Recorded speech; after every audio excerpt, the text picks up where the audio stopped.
오늘은 항상 기뻐하라. 항상 기뻐하라 하는 제목으로 우리 하나님 말씀 함께 나누도록 하겠습니다. 그 기쁨은 성경에 기록된 정확한 하나님의 뜻이기 때문에 우리에게 도전이 되고 또 반드시 기뻐해야 되는 말씀이긴 한데 또 굉장히 부담이 되는 말씀이기도 합니다. 그 데살로니가 전서에서는 항상 기뻐하라 이렇게 명령이 되어 있는데 이건 뭐 항상 우리가 그 그리스도인이 되고 나서도 항상 궁금한 거죠. 도대체 어떻게 항상 기뻐하라는 것인가 생각이 들고 또 여기서 말하는 기쁨이 도대체 어떤 것인가, 또 기뻐할 수 있는 이유의 범주는 어디까지인가, 뭐 이런 것들이 잘 모르겠는 분도 계시고, 또 어떤 분들은 다짜고짜 항상 기뻐하세요 그러면 이제 화내시는 분도 있습니다. 기쁘게 해주시고 기쁘라고 하셔야지, 내 인생 보면 기쁠 일이 하나도 없는데 뭘 기뻐하라고 하시나, 이런 생각을 하는 거죠. 뭐 맞습니다. 대부분의 인생이 기뻐할 일보다 기뻐하지 못할 일들이 더 많은 게 사실이죠. 하나님은 이 땅에 안 살아보셔가지고 그 인생이 얼마나 험난하고 지나는지 모르시지 않나, 이런 생각이 들 수도 있는 거죠. 근데 이제 이건 진리의 말씀이기 때문에 그 해도 되고 안 해도 되는 말씀 아닙니다. 이거 반드시 해야 되는 말씀이에요. 진리니까 반드시 붙잡아야 되는 말씀이고 순종해야 되는 말씀인 거죠. 그럼 우리가 어떻게 항상 기뻐할 수 있는가? 이거 한번 우리 나눈 적이 있는데 빌립보서 3장 1절에 답이 있어요. 그 빌립보서 3장 1절 보시면 주 안에서 항상 기뻐하라 이렇게 되어 있습니다. 그러니까 항상 기뻐할 수 있는 근거가 어디 있느냐? 여러분들이 주 안에 있으면 기뻐할 수 있다는 거예요. 그래서 항상 기뻐할 수 있다는 겁니다. 그래서 우리가 뭐 기뻐할 일이 있어야 기뻐하죠. 어떻게 항상 사람이 머리에 꽃도 안 꽂았는데 어떻게 사람이 기뻐합니까? 뭐 이런 생각을 하시는데 아닙니다. 그 기쁨은, 성경이 말하는 기쁨은 환경이나 사건이나 조건에 달려 있는 게 아니에요.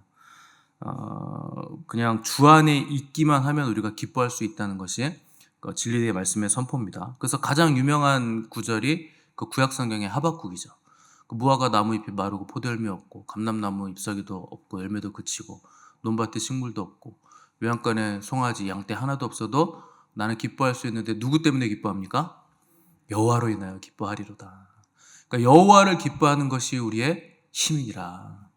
그래서 여호와를 기쁘시게 하는 것이 우리의 기쁨의 근원이고 또 여호와를 기뻐하는 것이 우리 기쁨의 능력이 된다는 겁니다. 그래서 뭐 삶에 좋아 보이는 일 있고 안 좋아 보이는 일 많은데 내가 하나님을 기뻐해야 되는 것과는 삶에 일어나는 사건들은 아무런 연관이 없다는 거예요.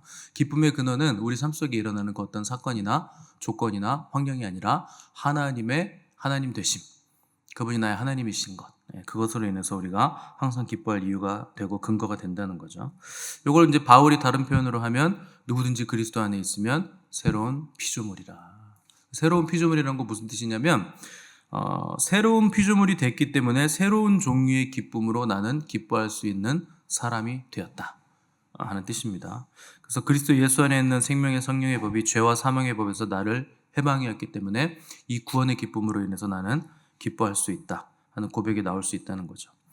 이건 뭐 어떤 다른 뭐 어떤 기쁨과는 바꿀 수 없는 기쁨입니다. 구원의 기쁨이란 건 사실 여러분들이 믿은 지 오래되셔가지고 가물가물하신 건데 이건 엄청난 기쁨이에요. 그 새로 믿으시는 분들에게는 굉장한 기쁨이죠. 그래서 하나님 우리에게 구원 주신 것, 또 예수 그리스도께서 우리를 구원하신 것 굉장한 기쁨이고, 또 예수 그리스도께서 승천하시면서 약속하신 보혜사 성령님을 우리에게 보내주신 것. 그래서 이제 성령님이 오심으로 인해서 주의 영이 계신 곳에 자유함으로 인해서 누리는 기쁨, 이것도 굉장한 기쁨이죠. 그래서 지금까지는 눈에 보이는 것만 봤는데 이제 보이지 않고 영원한 것을 볼 수 있는 안목이 열렸기 때문에 우리가 누릴 수 있는 기쁨이 있다라는 겁니다. 또 이제 우리에게 오는 또 하나의 큰 기쁨은 그 말씀이 우리에게 올 때 우리가 누리는 큰 기쁨이에요. 그래서 말씀이 오면, 여러분들이 말씀을 듣지 못하다가 말씀을 들으면 그 영혼의 큰 만족감과 기쁨을 누리게 되는데 그 말씀이 주시는 그 능력이 있는 거예요.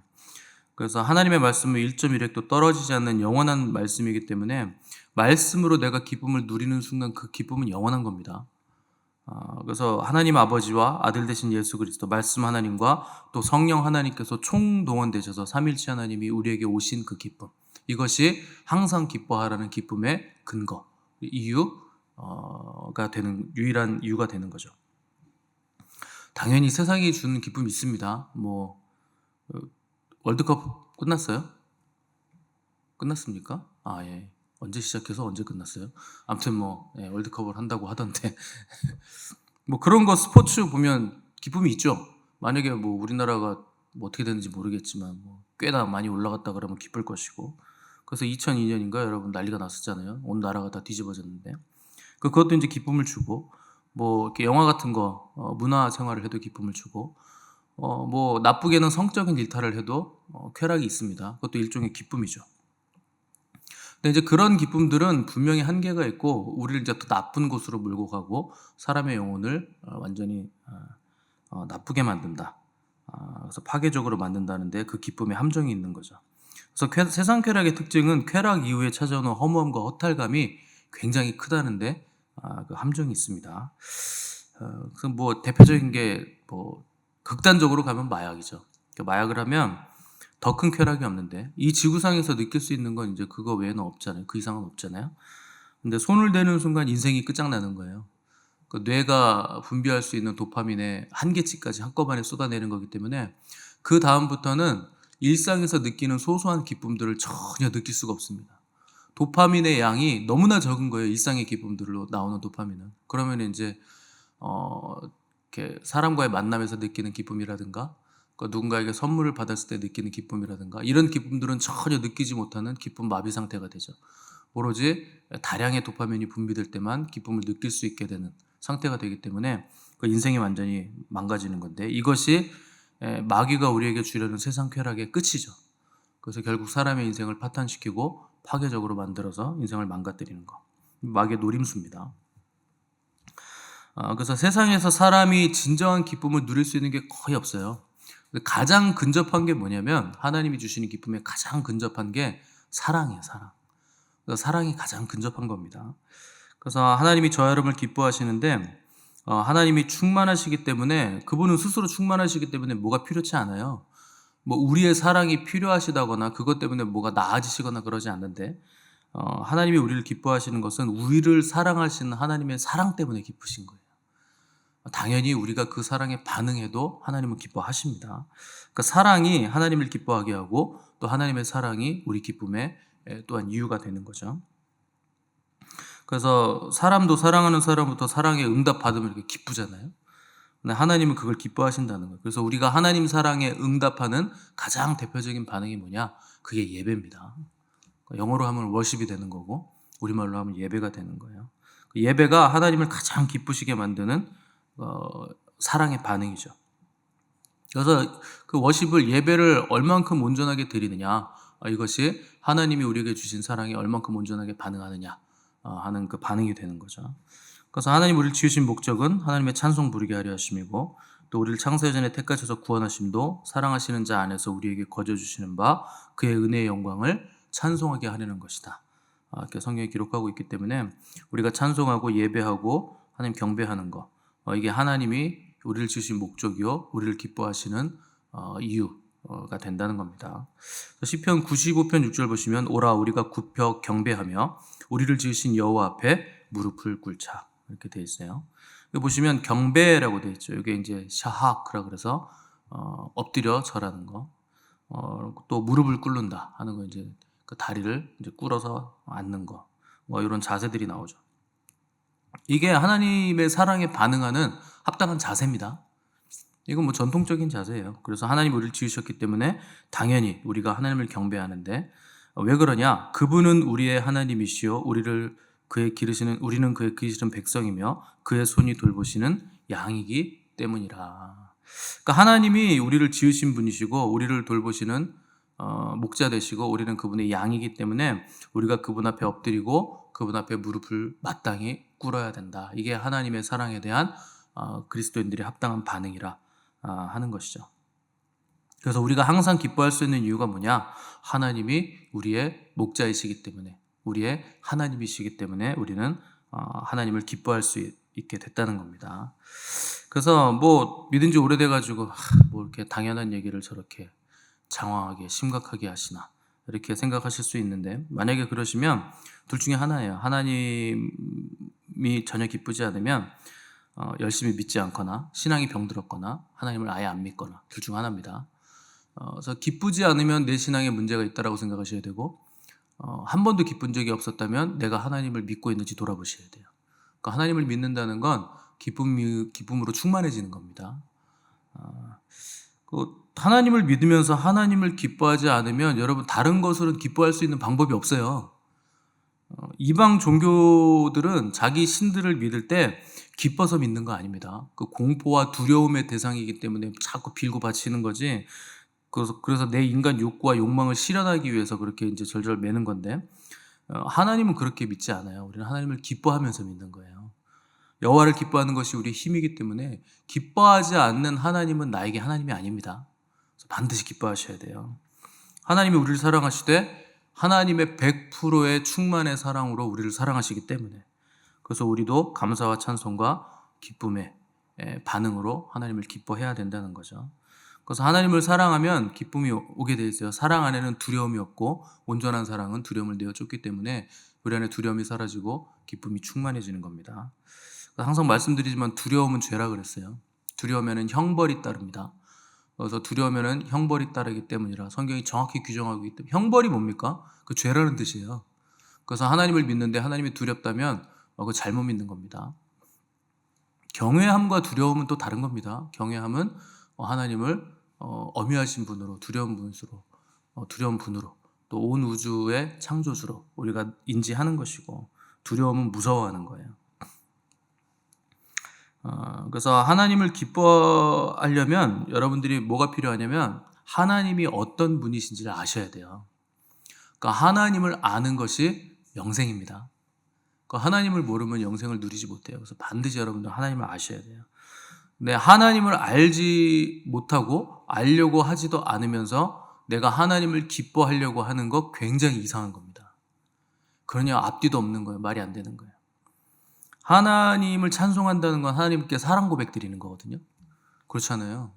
하나님을 찬송하고 경배하는 거, 하나님을 사랑하고 하나님을 또 아름다운 분으로 고백하는 건데, 잘 알지도 못하면서 사랑 고백하면 그거 이상한 거죠.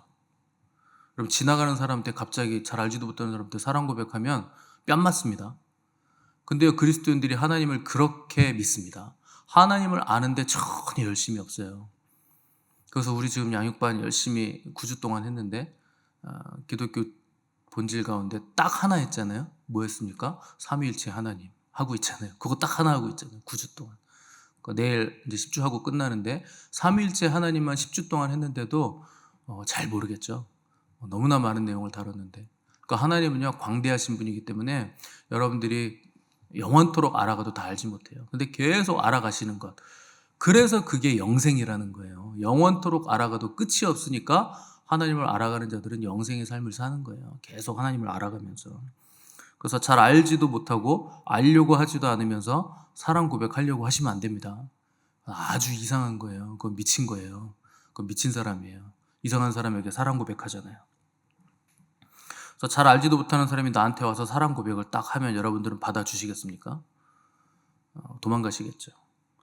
하나님도 인격적이시기 때문에 마찬가지예요. 여러분들이 하나님을 잘 아셔야 되고, 친밀하셔야 되고, 사랑하셔야 되고, 기뻐하셔야 되고, 영원토록 그분을 알아가셔야 되고, 그러므로 인해서 하나님을 날이 갈수록 더 사랑하고 오늘보다 내일 더 기뻐하는 그 영생의 삶을 누리셔야 되는 겁니다.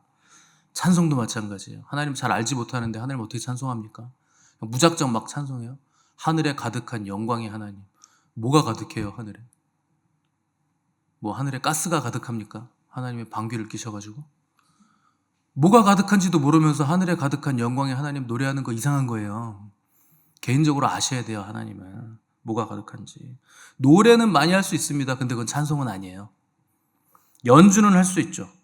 그건 경배는 아니에요. 예배는 아니에요. 춤은 출 수 있겠죠. 근데 그건 그냥 몸짓이지 예배는 아닌 게 되는 거예요. 그래서 많은 사람들이 하나님을 모르는데 하나님 알려고 하지 않습니다. 그래서 하나님 모르고 예배하고, 하나님 모르고 기도하고, 하나님 모르고 찬송해요.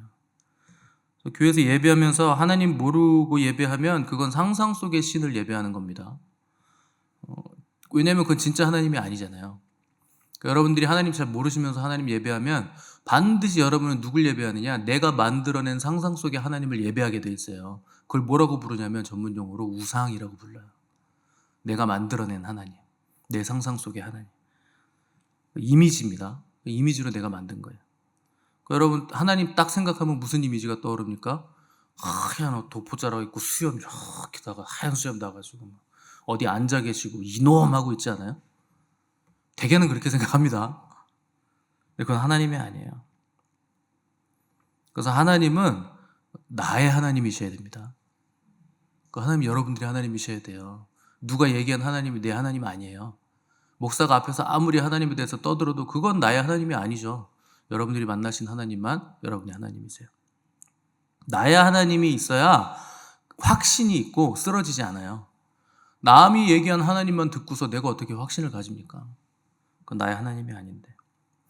다윗이 그 사울 왕에게 쫓기면서 10년 넘게 쫓겼는데 아둘람이라는 곳에 이제 동굴 속에 그 이제 이스라엘 가보시면 그 사막에 가면 지형이 전부 다 땅이 석회질이에요. 그래서 그 바위가 있는데 숟가락 하나만 가지고도 동굴 팔 수 있습니다. 잘 파져요. 근데 또 무너지지도 않습니다. 잘 석회질이기 때문에. 그래서 이제 개미굴처럼 동굴이 막 이렇게 연결되어 있는데 다윗이 아둘람 동굴에 숨어 있을 때 거기 몇 명이 모여들었냐면 400명이 모여듭니다. 사회 부적응자들, 뭐 불량스러운 사람들, 깡패들, 뭐 이런 사람들, 또 아픈 사람들, 뭐 불구, 뭐 병자들 이런 사람들이 400명이 이제 다윗에게 모여들어요. 그러니까 여자와 아이까지 하면 남자만 세니까 당시에는 여자와 아이까지 하면 그 동굴에 1000명이 숨어 사는 거예요. 다윗하고 다윗 수하고 그 사람들이 1000명이 있는 거예요. 억울한 사람, 쫓기는 사람, 사회 부적응자들만 잔뜩 모여 있는 거죠. 여러분 그 사람들이 다윗에게 뭐 도움이 됐겠습니까? 근데 다윗은요 자기 부하 수하들이랑 먹을 거 그 사람들 다 먹이면서 그 사람들 다 건사하는 거예요. 왜냐면 다윗은 이스라엘의 목자잖아요. 목자 없이 떠도는 양들을 먹이는 거예요, 다윗은. 근데 다윗은 항상 쫓기는 사람이고 사울이 아직 죽지 않았으니까 쫓겨다니고 또 사람들은 자기들한테 계속 모여들고 별로 도움도 안 되는 사람들, 내가 다 이렇게 먹여 살려야 되는 사람들. 근데 다윗은 아무 말도 안 합니다. 다 붙들고 있는 거예요. 목자였기 때문에. 다윗은요 골리앗을 죽인 국가적인 영웅이에요. 근데 왕의 사위까지 됐다가 왕이 이제 미치는 바람에 질투하는 바람에 추락한 영웅이 된 거죠. 억울한 사람이 1000명이 400명이 뭐 몇백 명이 거의 모여들어도 거기서 제일 억울한 사람이 누구냐면 다윗입니다.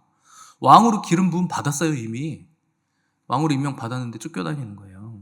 골리앗을 죽인 국가적인 영웅인데 다윗보다 억울한 사람이 어디 있어요 거기.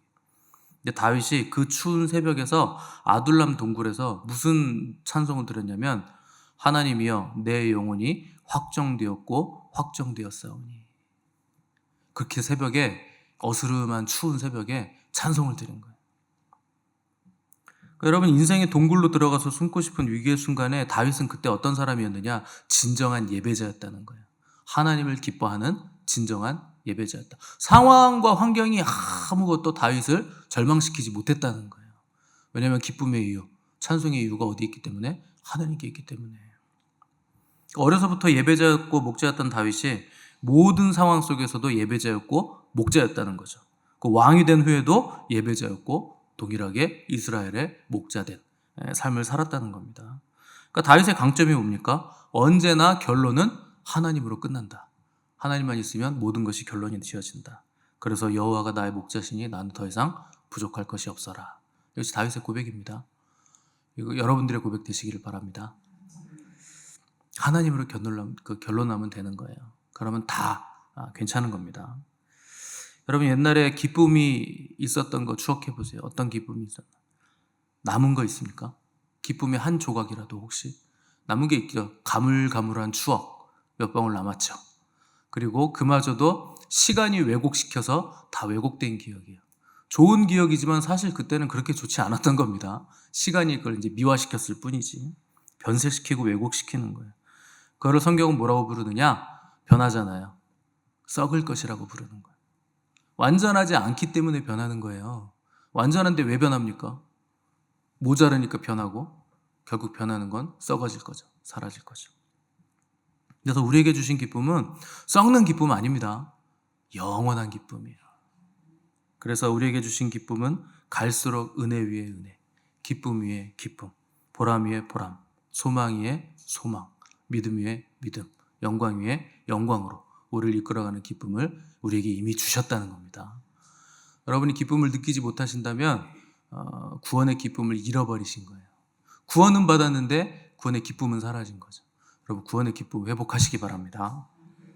다른 것으로 기뻐하려고 하는 사람은 잠깐은 기쁠 수 있어요. 근데 금방 너무나 짧은 기쁨으로 또 아쉽게 될 겁니다. 헛된 기쁨으로 실망하게 될 거예요. 우리가 기뻐하는 기쁨은 하나님을 기쁘시게 하고 하나님을 기뻐할 때 누리는 기쁨. 이것만이 우리에게 참다운 기쁨을 주는 겁니다.